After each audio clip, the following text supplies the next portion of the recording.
Hi hello welcome back to smart nursing preparation MHSRB shift 1 part 4 video. ఈ వీడియోలో మనం 31 నుండి 40 క్వశ్చన్స్ వరకు క్లియర్గా సింపుల్గా ఎగ్జామ్ పాయింట్ ఆఫ్ వ్యూలో ఎక్స్ప్లెనేషన్ చూద్దాం. సో స్కిప్ చేయకుండా కంప్లీట్ వీడియో అయితే చూసేయండి. లాస్ట్ వరకు చూస్తే కాన్సెప్ట్స్ క్రిస్టల్ క్లియర్గా అర్థమవుతాయి. సో డైలీ రివిజన్ ఉంటేనే గౌట్ జాబ్ సాధించడంలో సక్సెస్ అవుతాం.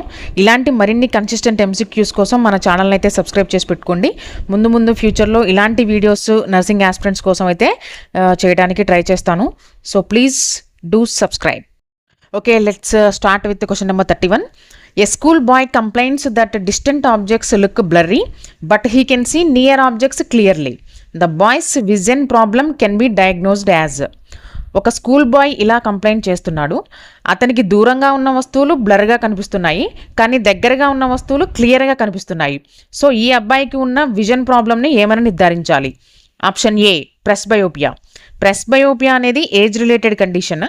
ఈ కండిషన్లో లెన్స్ యొక్క ఎలాస్టిసిటీ తగ్గిపోవడం వల్ల దగ్గర చూపు బ్లర్గా అవుతుంది. ఇది పిల్లల్లో ఉండదు. ఇది సాధారణంగా 40 సంవత్సరాల తర్వాత వస్తుందన్నమాట. సో ఇది wrong answer. And option B, aphakia. Aphakia అంటే ఐలో న్యాచురల్ లెన్స్ లేకపోవడం. యాక్చువల్గా కాట్రాక్ట్ సర్జరీ లేదా ట్రామా తర్వాత ఇలా జరుగుతుంది. దీనివల్ల దగ్గర చూపు అండ్ దూరం చూపు రెండు కూడా స్పష్టంగా కనిపించవు, ఓన్లీ దగ్గర చూపు కాదు. సో ఇది wrong answer. And option C వచ్చేసి myopia. Myopia means short sightedness. So ఇందులో దగ్గరగా ఉన్న వస్తువులు స్పష్టంగా కనిపిస్తాయి, కానీ దూరంగా ఉన్న ఆబ్జెక్ట్స్ బ్లర్గా కనిపిస్తాయి. ఐబాల్ పొడవుగా ఉండటం లేదా కార్నియా ఎక్సెసివ్గా కర్వ్ తిరిగి ఉండటం వల్ల కాంతి రెటినా అనేది ముందుగా ఫోకస్ అవుతుంది. అండ్ ఆప్షన్ డి వచ్చేసి గ్లాకోమా. గ్లాకోమా అంటే ఐలో స్ట్రెస్ అనేది పెరగటం వల్ల, అంటే ఇంట్రాక్యులర్ ప్రెషర్ వల్ల ఆప్టిక్ నర్వ్ డ్యామేజ్ అవ్వడమే కాకుండా దీనివల్ల పెరిఫెరల్ విజన్ మీన్స్ పక్క చూపు కూడా తగ్గుతుంది.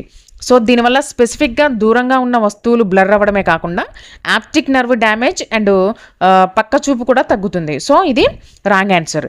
ఇక్కడ బాయ్ దగ్గరగా ఉన్న వస్తువులను స్పష్టంగా చూస్తున్నాడు, కానీ దూరంగా ఉన్న వస్తువులు మస్కగా కనిపిస్తున్నాయి. సో ఇది నియర్ సైటెడ్నెస్ అయిన మయోపియాని సూచిస్తుంది. ఇందులో కాంతి రెటినా ముందు ఫోకస్ అవ్వడం వల్ల దూరం చూపు స్పష్టంగా ఉండదు. So the correct answer is option C, myopia. Next question is question number 32. Which of the following is the most common obstetric cause for vesicovaginal fistula? ముందు వెసికోవెజైనల్ ఫిస్టులా అంటే ఏంటో చూద్దాం. బ్లాడర్ అండ్ వెజైనా మధ్య ఉండే ఒక abnormal కనెక్షన్ని vesicovaginal fistula అంటాం. So దీనివల్ల వెజైనా ద్వారా కంటిన్యూస్ యూరిన్ లీకేజ్ ఉంటుంది. క్వశ్చన్లో వెసికోవెజైనల్ ఫిస్టులాకి మోస్ట్ కామన్ ఆబ్స్టిక్ కాజ్ ఏంటి అని అడిగారు. సో ఆప్షన్ ఏ వచ్చేసి dilatation and curettage, DNC. Dilatation and curettage అనేది యుటిరిన్ ఇవాక్యువేషన్ కోసం చేసే ఒక gynaecological procedure, nothing but uterus cleaning. దీనివల్ల రేర్గా యుటిరిన్ ఇంజరీ అవ్వచ్చు, కానీ ఇది వెసికోవెజైనల్ ఫిస్టులాకు కామన్ ఆబ్స్టిక్ రీజన్ అవ్వదు. సో ఇది wrong answer. And option B వచ్చేసి induction of labour. Induction of labour means drugs or procedures use చేసి ఆర్టిఫిషియల్గా స్టార్ట్ చేసే ఒక లేబర్ ప్రాసెస్. ఇది సివియర్ కాంప్లికేషన్స్ ఉంటే తప్ప డైరెక్ట్గా ఫిస్టులాకి కారణం అవ్వదు. సో ఇది కూడా wrong answer. And option C వచ్చేసి recurrent abortions means repeated abortions వల్ల సర్వైకల్ ఆర్ యుటిరిన్ డ్యామేజ్ ఉంటుంది, బట్ ఇవి వెసికోవెజైనల్ ఫిస్టులాకి కామన్ ఆబ్స్ట్రిక్ కాజ్ అవ్వవు. సో ఇది కూడా wrong answer. And option D వచ్చేసి అబ్స్ట్రక్టెడ్ లేబర్. అబ్స్ట్రక్టెడ్ లేబర్ అనేది most common obstetric cause of vesicovaginal fistula. Foetal head మీద ప్రొలాంగ్డ్ ప్రెషర్ ఉండటం వల్ల బ్లాడర్ అండ్ వెజైనల్ టిష్యూస్కి బ్లడ్ సర్క్యులేషన్ తగ్గి ఇస్కీమియా అండ్ ఫిస్టులా అనేది ఏర్పడుతుంది. So option D, obstructed labour is the correct answer. Next question is question number 33. Identify the T wave in the given normal ECG with the correct alphabet. ఇచ్చిన normal ఈసీజీలో T వేవ్ను సరైన లెటర్తో గుర్తించండి. Option 1 వచ్చేసి C. C letter QRS complex తర్వాత కనిపించే round వేవ్ను చూపుతుంది. ఇది వెంట్రికులర్ రీపోలరైజేషన్ సూచించే T wave. And option 2 D. Label D అనేది క్యూఆర్ఎస్ కాంప్లెక్స్ ఉన్న పొడవైన ఆర్ వేవ్ను సూచిస్తుంది. ఇది వెంట్రికులర్ డీపోలరైజేషన్ సూచిస్తుంది, టీ వేవ్ కాదు. సో ఇది రాంగ్ ఆన్సర్. అండ్ ఆప్షన్ 3 వచ్చేసి లేబుల్ ఏ. లేబుల్ ఏ అనేది పీ వేవ్ను సూచిస్తుంది. ఇది ఏట్రియల్ డీపోలరైజేషన్ను సూచిస్తుంది అనమాట, టీ వేవ్ కాదు. సో ఇది కూడా రాంగ్ ఆన్సర్. అండ్ ఆప్షన్ 4 వచ్చేసి లేబుల్ బి అనేది క్యూఆర్ఎస్ కాంప్లెక్స్ను సూచిస్తుంది, అంటే ప్రత్యేకంగా ఎస్ వేవ్ను సూచిస్తుంది అనమాట. ఇది వెంట్రికులర్ డీపోలరైజేషన్ను సూచిస్తుంది, టీ వేవ్ని కాదు. సో ఇది కూడా wrong answer. So T wave అనేది క్యూఆర్ఎస్ కాంప్లెక్స్ తర్వాత వచ్చి వెంట్రికులర్ రీపోలరైజేషన్ను సూచిస్తుంది. So correct answer is option 1, label C. Next question is question number 34. In vertex presentation with increased flexion, the presenting diameters are. Vertex ప్రజెంటేషన్లో తల ఎక్కువగా ఫ్లెక్షన్లో ఉన్నప్పుడు ప్రజెంటింగ్ డయామీటర్స్ ఏంటి? Option A sub occipito bregmatic 9.5 centimetres and biparietal 9.5 centimetres. Vertex ప్రజెంటేషన్లో తల పూర్తిగా ఫ్లెక్షన్లో ఉంటే చిన్న చెస్ట్కి దగ్గరగా ఉంటుంది, అప్పుడు స్మాలెస్ట్ యాంటీరో పోస్టీరియర్ డయామీటర్ అయిన suboccipito bregmatic and transverse diameter అయిన బైపారియేటల్ ప్రజెంట్ అవుతాయి. సో ఇది నార్మల్ వెజైనల్ డెలివరీకి అత్యంత అనుకూలంగా ఉంటుంది. అండ్ ఆప్షన్ బి వచ్చేసి submento vertical 9.5 centimetres and biparietal 9.5 centimetres. Submento vertical diameter face ప్రజెంటేషన్లో కనిపిస్తుంది, వర్టెక్స్లో కాదు. అండ్ దీని లెంత్ వచ్చేసి సుమారు 11 to 11.5 సెంటీమీటర్స్ ఉంటుంది, 9.5 సెంటీమీటర్స్ కాదు. సో ఇది wrong answer. And option C వచ్చేసి mento vertical 13.5 centimetres and bitemporal 8.0 centimetres. Mento vertical 13.5 centimetres అనేది అతిపెద్ద antero posterior diameter.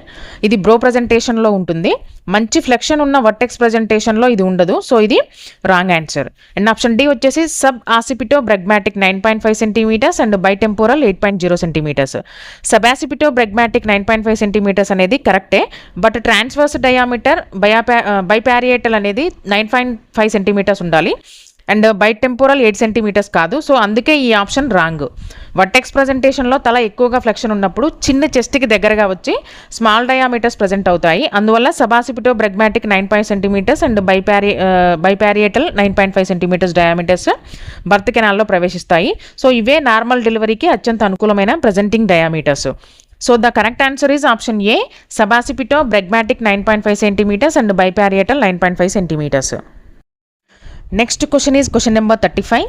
Which organism causes whooping cough? Whooping కఫ్కి కారణమయ్యే మైక్రో ఆర్గానిజం ఏది? Option A corynebacterium diphtheriae. Corynebacterium diphtheria వల్ల diphtheria అనే throat infection వస్తుంది, ఇది వూపింగ్ కఫ్కి కారణం కాదు. సో ఇది wrong answer. And option B వచ్చేసి బార్డిటెల్లా పర్చ్యూసిస్. బార్డిటెల్లా పర్చ్యూసిస్ అనే బ్యాక్టీరియా వల్ల వూపింగ్ కఫ్ వస్తుంది, ఇది అటాక్ అయినప్పుడు సివియర్ కఫ్ వస్తుంది అండ్ శ్వాస తీసుకునేటప్పుడు ఇన్స్పిరేషన్ టైంలో వూఫ్ అనే శబ్దం వినిపిస్తుంది. అండ్ ఆప్షన్ సి వచ్చేసి విబ్రియో కలరే. విబ్రియో కలరే వల్ల కలరా అనే సివియర్ డయేరియల్ డిసీజ్ వస్తుంది, ఇది రెస్పిరేటరీ ఇన్ఫెక్షన్కి సంబంధించిన డిసీజ్ అయితే కాదు. సో దీనికి వూపింగ్ కఫ్కి సంబంధం లేదు. అండ్ ఆప్షన్ డి వచ్చేసి ట్రిపోనెమా ప్యాలిడమ్. ట్రిపోనెమా ప్యాలిడమ్ వల్ల సిఫిలిస్ అనే సెక్సువల్లీ ట్రాన్స్మిటెడ్ ఇన్ఫెక్షన్ వస్తుంది, సో ఇది కూడా వూపింగ్ కఫ్కి కారణం కాదు. వూపింగ్ కఫ్ అనేది సివియర్ కఫ్తో వచ్చే రెస్పిరేటరీ ఇన్ఫెక్షన్, దీనికి కారణమయ్యే bacteria bordetella pertussis. So the correct answer is option B bordetella pertussis. Next question is question number 36. In which year India was certified free of dracunculiasis nothing but guinea worm by international commission of dracunculiasis eradication? Dracunculiasis disease India నుండి eradicate అయింది అని అంతర్జాతీయ commission ఏ సంవత్సరంలో ధృవీకరించింది? Option A April 2014. 2014లో India guinea worm ఫ్రీగా ధృవీకరించబడలేదు, 2014 కంటే ముందుగానే ఇండియా ఈ వ్యాధిని నిర్మూలించింది. సో ఇది wrong answer. And option B వచ్చేసి ఫిబ్రవరి 2000. ఇండియా డ్రాకుంక్లియాసిస్ వ్యాధిని పూర్తిగా నిర్మూలించిన తర్వాత ఫిబ్రవరి 2000 సంవత్సరంలో అంతర్జాతీయ కమిషన్ ద్వారా అధికారికంగా గున్యావామ్ ఫ్రీగా కంట్రీగా ధృవీకరించబడింది. అండ్ ఆప్షన్ సి వచ్చేసి మార్చ్ 2004. సో ఈ ఇయర్ కంటే ముందుగానే ఇరాడికేట్ అయింది, సో ఇది కూడా wrong answer. And option D వచ్చేసి మే 2024. ఇది చాలా రీసెంట్ ఇయర్, గున్యావామ్ 2000 ఇయర్లోనే ఇరాడికేట్ అయింది, కాబట్టి ఇది కూడా రాంగ్ ఆన్సర్. గున్యావామ్ డిసీజ్ అనేది కాంటామినేటెడ్ డ్రింకింగ్ వాటర్ వల్ల ట్రాన్స్మిట్ అయ్యే ఒక పారాసైటిక్ ఇన్ఫెక్షన్. సో ఇండియా ఈ డిసీజ్ని safe water supply and surveillance measures ద్వారా నిర్మూలించింది అండ్ అఫీషియల్గా ఫిబ్రవరి 2000లో గున్యావామ్ ఫ్రీ కంట్రీగా సర్టిఫై అయింది. So the correct answer is option B February 2000. Next question is question number 37. Which of the following first aid measure is most appropriate for fracture of both bones of lower limb? క్రింది వాటిలో lower limbs యొక్క both bones fracture అయినప్పుడు చేయాల్సిన సరైన first aid చర్య ఏది? Option A heat application to the part.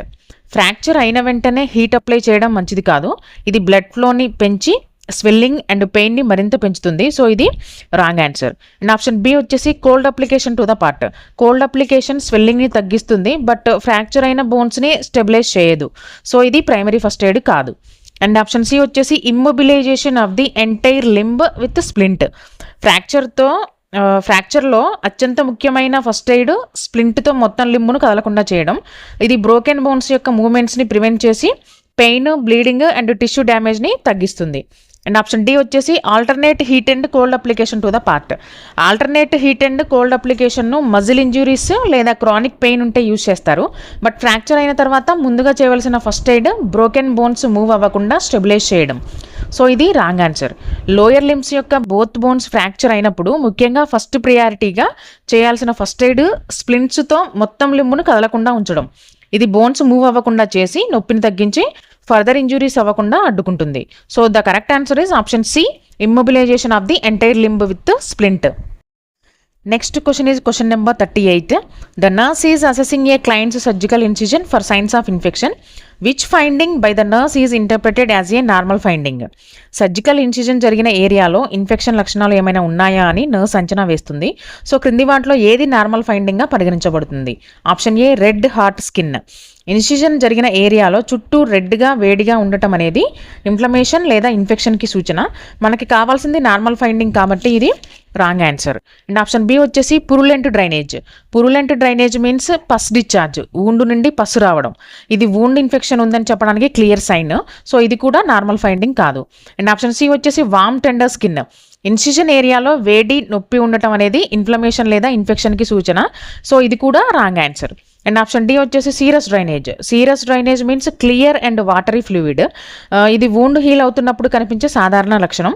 Surgical incision సాధారణంగా heal అవుతున్నప్పుడు ఒక క్లియర్ వాటరీ ఫ్లూయిడ్ రావడం అనేది సాధారణం. బట్ రెడ్గా ఉండటం, వేడి, నొప్పి లేదా పస్ రావడం అనేవి ఇన్ఫెక్షన్ యొక్క సిమ్టమ్స్.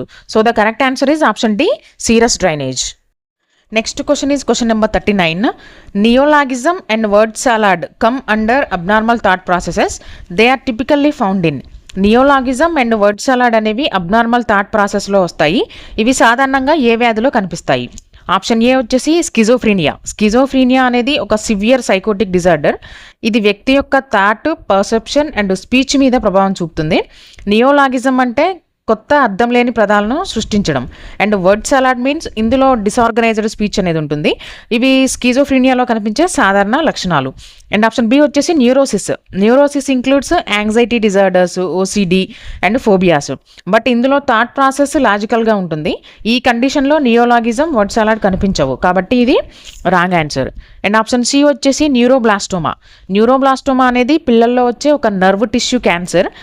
ఇది ఒక క్యాన్సర్ కండిషన్, థాట్ డిసార్డర్స్కి సంబంధించింది కాదు. సో ఇది wrong answer. And option D వచ్చేసి హైపోకాండ్రియాసిస్. హైపోకాండ్రియాసిస్ అంటే ఏదో పెద్ద డిసీజ్ ఉందనే అనవసర భయం ఉంటుంది.